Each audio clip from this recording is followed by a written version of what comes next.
Welcome and welcome back to my channel. I'm Hannah Blackwell and today is my favorite video of the year. It is my best books of the year video. This is going to be the best books that I read in 2024. If you're new to my channel, I'm Hannah Blackwell and I love to talk about romance books, fantasy books, and fantasy romance books. I am so excited today to be sharing my best of 2024 video. If you haven't already subscribed to my channel, I'd love to have you do so. All of my social media is linked down below in the description, including my Goodreads, Instagram, Patreon, and the link to the Hideaway Discord. So today is going to be a top 10 video, but I do have, of course, 4 honorable mentions because I couldn't just keep it to 10 books. I read 105 books, I believe, this year. While it was not the best reading year I have had, I did read some amazing books that I cannot wait to talk to you about. These are not in any particular order. Some of these books I rated higher than others at the time, but looking back and looking at this top 10 especially, I really see them all pretty equally. And I think that my top favorite would change based on the day and the mood and the type of reader I am that day. The first 4 books are going to be my honorable mentions. The next 8 books are going to be all fantasy romance, alien romance, just romance books basically. And the last 2 books are actually my only 6-star reads of the year, but neither of them are romance. I'm so excited to talk about these books with you, but before we do, we have to introduce today's sponsor. And today's sponsor is none other than Magic Mind. Yes, Magic Mind. I have talked to you guys about Magic Mind so many times before, probably for years now, because I have been using Magic Mind for years because I absolutely adore this little shot. I just take it as one shot, maybe like 2 gulps. I don't mix it, but you can mix it if you want to with like oat milk, almond milk, whatever you want to do. You can mix it, turn it into a little latte, however you want to enjoy this little matcha and vitamin and amazingness mixture right here. It's so freaking good. It's such an easy way to start off my day the right way. I think it was about 1.5 years, 2 years ago now that I talked to y'all about my struggles with anxiety and ADHD and how they were really taking over my day-to-day life. I was tired, I was low energy, I was anxious, I was stressed out. Things just weren't working in my favor. And I think a lot of that had to do with the fact that I was really low in mental wealth. I was just drained.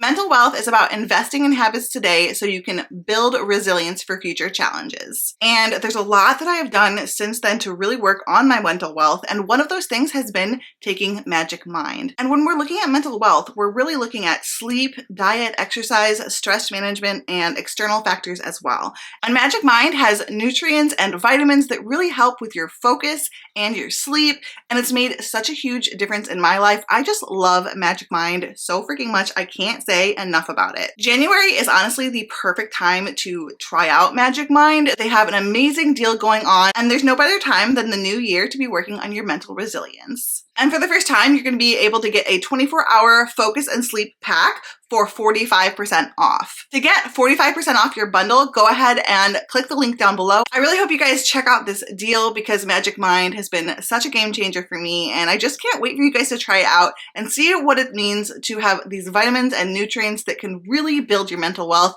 and change your day-to-day life for the better. Thank you so much again to Magic Mind for sponsoring this video.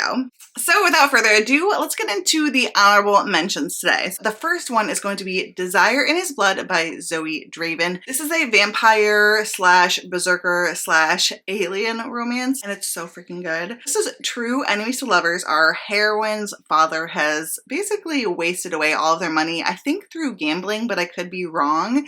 And so he sells her off to pay for all of his debts. She has been kind of in charge of trying to fix the finances, which are basically unfixable for her family. And so she gets there and she doesn't even know that this berserker slash vampire slash alien hates her and hates her father, hates her family. He has this vendetta against her and she doesn't even know about it. So he hates her. She doesn't know what she's done. She's stuck being married to him. And so it's a true enemies to lovers, but they do find out, of course, in true alien romance style that they are fated mates. And so obviously things go from there and it gets so good. It's super spicy. It's super cute. So much tension and drama and just, it's good time. You really feel the pining. You're feeling the angst, but there's also that special thing that alien romance brings that's kind of a little bit more lighthearted and just a fun time as well. I highly, highly recommend it. I loved it. I wanted it to be on the top 10, but it just didn't make it. Another one that just barely missed the top 10 was Ink and Shadows by Ellery Adams. This is the 4th book in the Secret Book and Scones Society. This is a cozy mystery series. I don't read a lot of cozy mysteries, but I did go through a little bit of a phase this year. I really read a lot of cozy mysteries, and this series was one of them. I read 3 books in this series. I read book 4 first, and then 1, 2, and then I still haven't read 3, but I really enjoyed this series so much. It's a little bit less cozy than some because all of the characters in this series are experiencing trauma and grief from issues in their lives, the experiences they've gone through that have caused either PTSD or just different mental health issues, different things that have happened to them that have really affected who they are and caused them grief and trauma. So there's a lot of that deeper feeling going on here than a cozy mystery usually brings. And these friends, they have this found family basically. They find each other and then they help each other go through their experiences and heal from them. So there's a lot of healing going on in here. Our main character, she thinks that books can heal, and she calls herself like a bibliotherapist. And when people come in talking about issues that they've gone through, she likes to compile a list of books that she thinks will help them heal mentally and emotionally. And I really like that aspect of this series. I loved the main character. She has a lot of her own trauma and she is like a burn victim. Make sure that you do check out triggers going into the series because there's actually a lot of pretty serious things that are discussed in here throughout the whole series. So it's not like a classic cozy, but it definitely is still a cozy mystery series. There are a lot of cozy mystery tropes, like there's a bakery and a bookstore and a group of friends with found family and a cute romance and a cute small town, and each book does follow a different mystery, and I really, really loved this one. It is definitely my favorite of the 3 I've read so far. I am so sad this book did not make the top 10, but Bonded by Thorns by Elizabeth Helen. This is a Why Choose a Beauty and the Beast retelling. Y'all have probably heard me talking about this book more recently because I did read it in December, and I read this with April. We buddy read it on the cozy corner of the Hideaway, and it was just such a fun time. So we're actually going to be buddy reading it in January as well. We'll be buddy reading the 2nd book. I think the 2nd or the 3rd definitely are going to be contenders in my 2025 top of the year list if things continue on, because I adored this book. Like I said, it's Why Choose. There's 5 different love interests, maybe 4, I'm not quite sure yet, but I think it's going to be 5. There's these 4 princes, and each prince represents a different season or a different fae realm that is tied to that season. So there's the Prince of the Spring realm, and then like autumn, winter, summer, but then there's also the Prince of Thorns, and our heroine is looking for her father, who thinks the fae exists, and he thinks that his wife has been lost to the fae. She's been missing. He goes to go find her, and she goes looking for him, and she ends up going through a portal through this rose bush, and she ends up meeting these princes, and she exchanges herself as a prisoner in exchange for her father's release. So it's definitely very much follows the Beauty and the Beast retelling vibes, including from the beginning you meet the Gaston character, and he does propose to her, but he is very emotionally abusive towards her, both verbally and emotionally and physically. So there's definitely a lot of triggers for this one too. It's definitely dark at times. Like some of the things that he has put her through are awful. And so you see that from her side and her kind of like memories and things. But I just thought this was such a good start to a series. I cannot wait to continue this one. I have a good feeling. I feel like I'm going to just remember the series for a long time. And finally, my last honorable mention is a thriller, and that is The Writing Retreat by Julia Bartz. I don't really read a lot of thrillers anymore, but this actually was the first book I read this year, or maybe the 2nd. It was one of the first books I read this year. And it is a thriller about this writer who goes on a writing retreat hosted by one of her favorite author. It's definitely like her favorite author. She, I think, is in a fight or not talking to one of her writer friends who ends up going to this writing retreat too. And I really can't say much. I really cannot, because this book gets it gets crazy. This book gets nuts. It goes off the rails. It's crazy. And I can't remember like what is a spoiler and what is not. It's a great book to read in the wintertime. It's got like a snowy setting and it's just about a bunch of pretentious writers and like how crazy can they get. So if you're into that kind of thing, highly recommend. It's probably one of my favorite thrillers I've ever read. So in no particular order, let's talk about my top 10 best books of the year. The first 8 are going to be romance and the last 2 are not romance. So the first one is When the Moon Hatched by Sarah A. Parker. You know I was going to have Sarah A. Parker on this list, and you know I'm going to have her twice because it's Sarah A. Parker, and I love her. And she is not for everyone, and I totally get that. Like, her writing style is very flowery, it's over the top, it's confusing, some might say. I love it. I can get where she's coming from. I like the way her brain works in her writing. I like the way she drops you into a story. I just really enjoy it. And this is a very unique world where dragons, when they die, they go up into the sky and become moons. It's really cool. So there's like tons of moons in the sky, and there's like 3 different kind of like countries or realms. I'm not sure what they're called. And our heroine lives in the middle one, I think, kind of near the cold border. I don't know. But she is an assassin and she's working for the resistance. She's working for the resistance. When the book starts, you're just dropped in and she's kind of in the middle of a job. I can't really say much else because there is this star-crossed enemies to lovers romance that is very complicated and beautiful and amazing, and I can't say much else. This is ethereal. This is definitely much more world building than her other series, Depleted Crystal Bloom. Really good. It's beautiful. And it's a great dragon fantasy, and I highly recommend it. If you have not read it and you're a fantasy romance girly, please try it out, unless you don't like flowery writing, because then you might get really annoyed. Okay, I lied. Okay, it's gonna be 7 romances and then 3 non-romances. I'm sorry. Okay, so the next one is Sarah A. Parker again, and this is To Flame a Wild Flower. And this is the 3rd book in the Depleted Crystal Bloom series. I loved this one so much. I think my favorite in the series is still the 2nd one, To Snap a Silver Stem, but I loved this one as well. This is a Rapunzel retelling, I guess, technically, but not. And it's a dark fantasy romance. So When the Moon Hatched, I don't find to be as dark as Depleted Crystal Bloom. There is also like some dark and forbidden, very morally gray elements to this one. Depleted Crystal Bloom definitely has a morally black or morally gray hero. It's a little bit forbidden because he's kind of helped.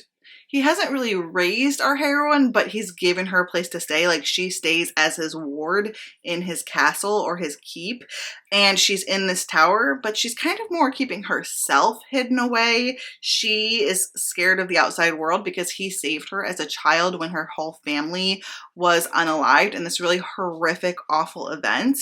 And so he's been kind of technically, yes, taking care of her, but he's not like a father figure. Like, he's not part of her day-to-day life. He doesn't help raise her. He has other people that do that. He just technically is like in charge of the castle.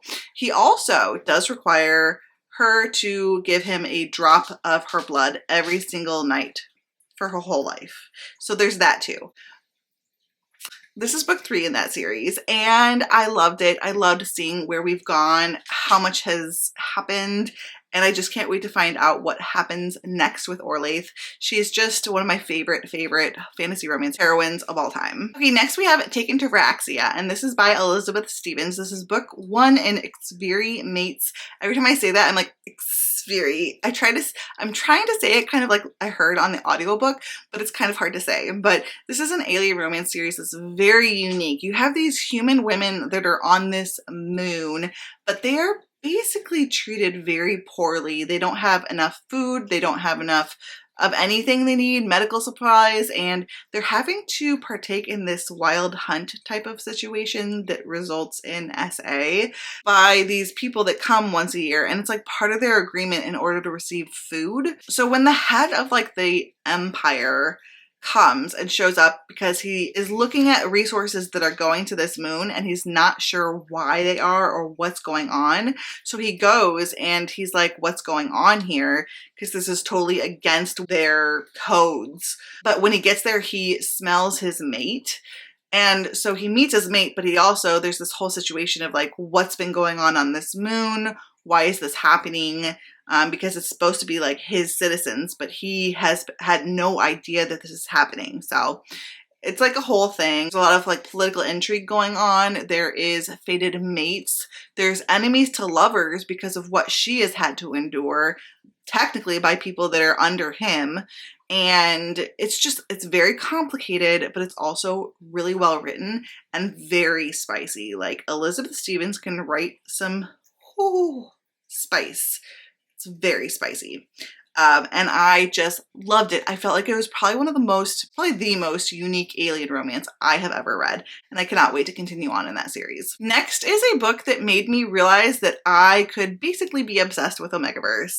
And that is Not Your Damn Omega by Devin Sinclair. I adore this book. Like, I still think about this book. Yes, this is 5 out of 5 chili peppers spicy, but it also made me cry probably at least 4 times.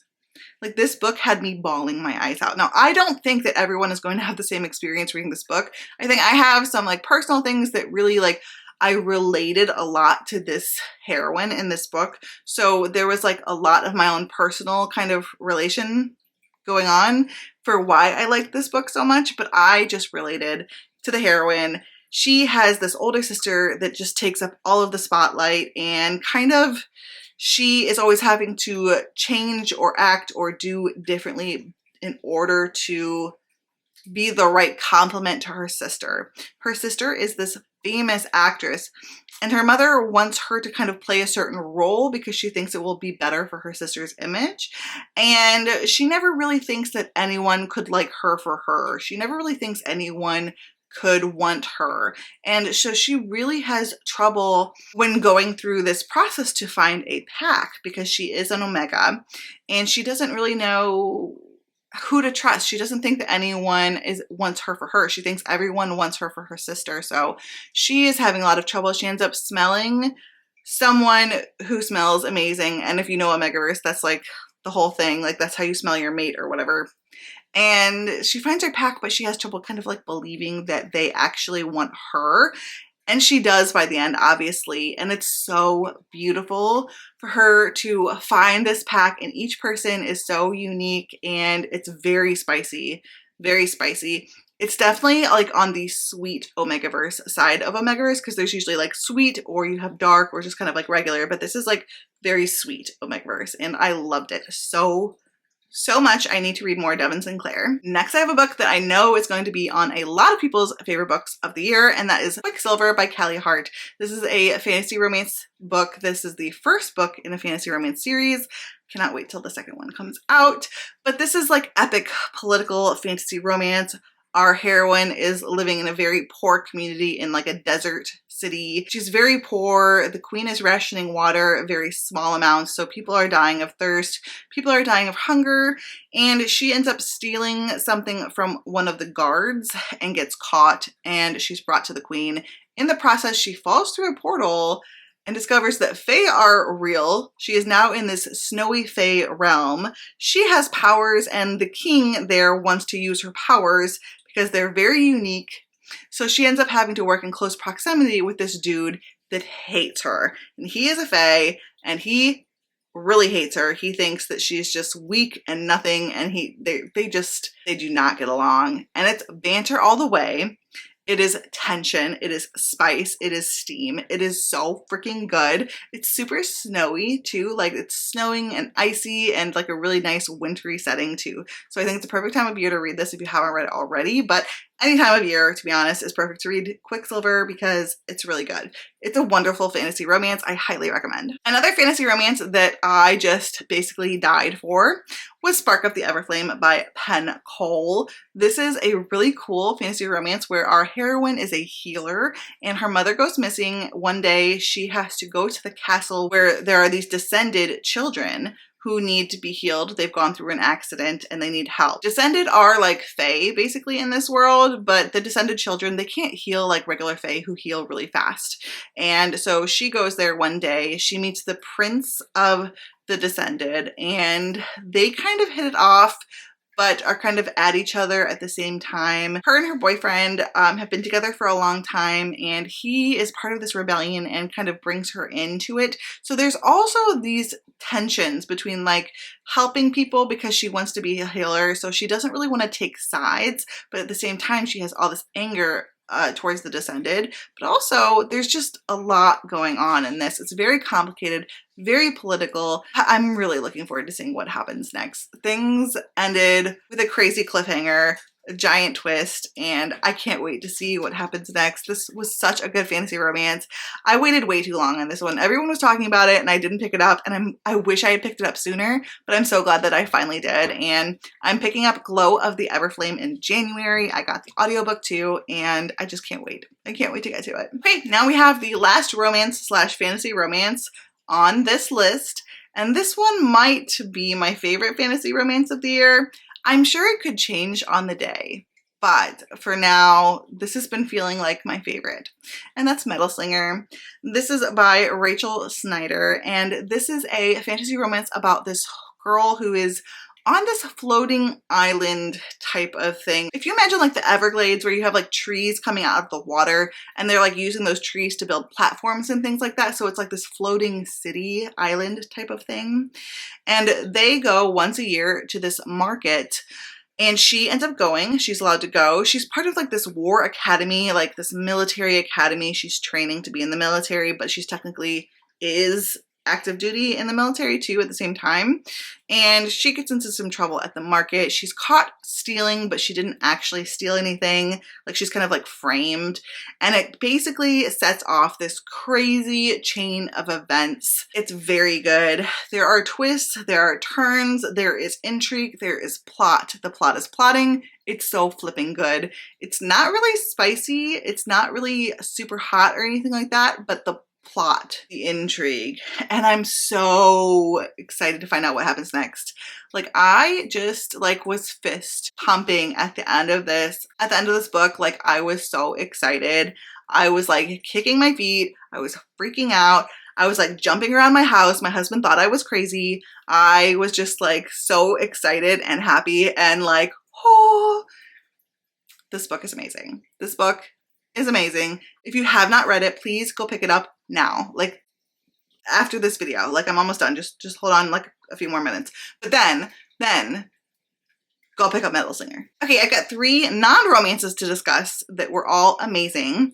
My first one is Down Among the Sticks and Bones by Shannon McGuire. This is the second book in the Wayward Children series. I also read the third one this year, but this one is definitely my favorite. The Wayward Children series is about these teenagers, or I think they're like teenagers, but they went through portals as children to different worlds, depending on the child. Like they went to the perfect world for them. Think like Alice in Wonderland, but then they were either kicked out or they accidentally left. Whatever happened, they ended up back in the real world, and they are not coping. Like they are not happy with being in this world. They want to go back. They can't figure out how to go back. So they're sent to this home for wayward children where they all can kind of like co-miserate together. And it's really good. And you end up going to different worlds, and you end up just seeing so much about these kids and what they've been through. There is a lot that Shannon McGuire says with these books. This one specifically was so interesting. It's about Jack and Jill. They're sisters, but they're kind of put into these boxes by their parents of like who they should be, like labeled and told, okay, you're the pretty one, you're the like tomboy or whatever it is. And like I so related to this one so much, and the trauma and that they went through, and the difficulty of knowing like who they were, and then once they discovered who they were through this world, it got torn away, and it was just, you just felt for them so much. So they went to this like gothic world of like the Moors. There was like a Dr. Frankenstein, or was it, yeah, I think it was like Dr. Frankenstein.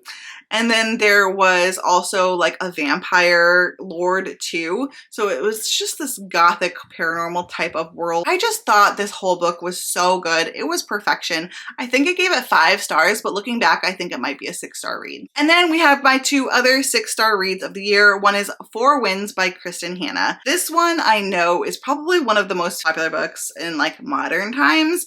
This is about the Dust Bowl during the Great Depression, and it's like set in the Dust Bowl region, which is like in the Oklahoma panhandle of Texas. It's like Texas, Oklahoma, and one other state, I can't remember. But anyway, this is set during the Great Depression there. And it's about this woman who grows up, ends up living on a farm in that area, and everything she goes through over that very long period of time. It's like almost 10 years, I think. And everything she goes through, trying to take care of her kids eventually, and taking care of her family. And there's like regular issues like with her as a woman during this time, but then you add in the depression, Great Depression, and the financial struggles. Then you add in the farming struggles and the Dust Bowl and these dust storms and the things that happen with that. It's just so traumatic. It is so hard to read. Like, and I remember specifically like doing a lot of gardening while I was listening to this. And so I was having my hands in the dirt. I was feeling the hard work of it. So there was kind of like that extra relation that I had as well to this story. But I just loved it. Kristen Hanna just is an amazing storyteller. I want to read more from her, but at the same time, this book took so much out of me. I don't know if I ever will read more from her just because it was so heartbreaking. I cried so much. I don't think I've ever cried this much in a book or at a book. Like I don't think I've ever cried that much from reading a book. Like I was just ugly crying, like basically the whole book. Like, but it was so good. It was just so amazing. It's amazing. So if you want to cry, it will make you cry. And then finally, my last 6-star and like the last book on this list too is none other than Catherine Arden, one of my favorite authors of all time. And Catherine Arden, she came out with Warm Hands of Ghosts this year. And it is a gothic historical magical realism fantasy book. It is definitely a mashup of a lot of different genres. But this is set during World War I, but it's got these fantastical magical realism elements. It's also very gothic in atmosphere. It's very dark. Our heroine or our main character is a nurse. Her brother is active duty. He is fighting in the front, in the European front. It's kind of complicated. Basically, she is back in England, I believe, and she finds out that her brother has become MIA and she needs to go back. She wants to go back and try to find him. She's also dealing with the loss of her parents, and she's got PTSD both from the war and from the loss of her parents, that experience that involved a ship, I believe, and what she saw with that. And so she's got a lot of trauma going on, and she's dealing with a lot of like mental health issues from that. But then she also really wants to find her brother. But then you're also getting her brother's perspective when he's in this, I think they call them like a pillbox, but I could be wrong, but it's been like collapsed, and he is with a German soldier. So they're from two different sides of the war, and they are stranded together. And so you're watching their experience at the same time. There's this hotel that kind of transcends everything, and that's where a lot of the magical realism comes into play too. I know this sounds like a weird synopsis. Like, this is like, what are you saying? Like, what is the plot? What is happening? I don't know how to describe it. Catherine Arden is just an amazing writer. If you've read her books, you know that. I was definitely nervous going into this one because I was such a fan of the Winter Night trilogy, and I was nervous about something that sounded so different from those. But then after reading it, I was like, it's really not, in that it is a slow-moving, atmospheric, kind of gothic, historical fantasy. And that is what the Winter Night trilogy is as well. It's definitely darker than the Winter Night trilogy. It's definitely darker. You're dealing with a war. I'm not someone who usually likes World War fiction, World War I or II really, but I really loved this one, even though I really didn't think I would, but I loved it. It took me a while to get into, and like I said, it's very slow moving. I highly recommend if you like historical fiction, or if you like magical realism, or if you like gothic fantasy, please check this one out. It is wonderful, and I do feel like it kind of got overlooked a lot this year. I think a lot of people looked at it and said it's not like the Winter Night trilogy, so I'm not going to read it. And I honestly think that it got so overlooked and more people need to pick this one up. So there you have it. Those are my favorite books of 2024. And don't forget about the January Mental Wealth Challenge and get 45% off of your Sleep and Focus bundle today with the code BlackwellJan. Magic Mind has made such a difference in my life, and I can't wait for you guys to try it out so I can hear from you about how much it has made a difference in yours. Don't forget to like if you liked it and comment down below and let me know if you've read any of these books or if you are planning to. I'd love to hear your thoughts. Until next time, fellow readers, keep reading and living your best life. Guess you're trying to stay strong and fake a smile until I look away. But I've known you too long, it hurts to watch your blue eyes fade to gray as you fade away.